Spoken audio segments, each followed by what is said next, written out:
আপনারা দেখছেন নূরের আলো, পরিচালনায় মুহাম্মদ রোকন। রাত যখন গভীর হয়, চারদিকে কালো অন্ধকারে ছেয়ে যায়।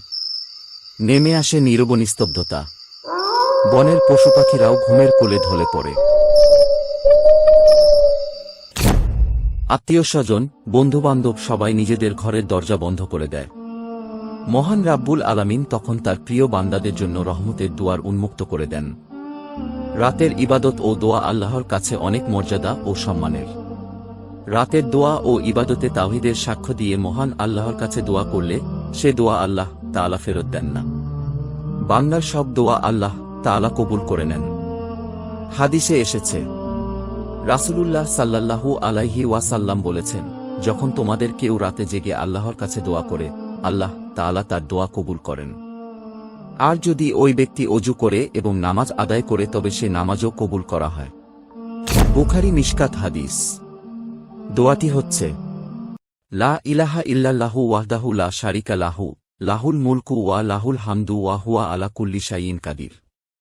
সুবহানাল্লাহি ওয়াল হামদুলিল্লাহি ওয়া লা ইলাহা ইল্লাল্লাহু ওয়াল্লাহু আকবার ওয়া লা হাওলা ওয়া লা কুওয়াতা ইল্লা বিল্লাহ। অর্থ, আল্লাহ ব্যতীত কোনো উপাস্য নেই, তিনি একক, তার কোনো শরীক নেই।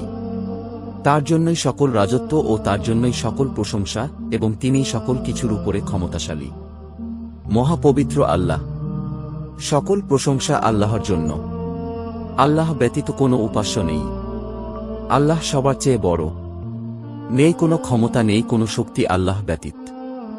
অতঃপর বলবে, রাব্বিক ফিরলি, অর্থাৎ হে আমার রব, আমাকে ক্ষমা করুন।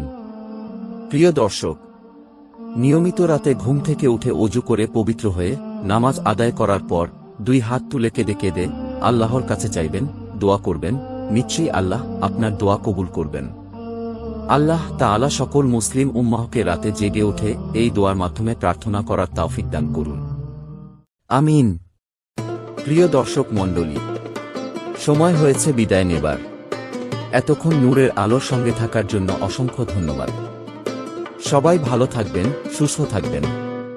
আল্লাহ হাফেজ।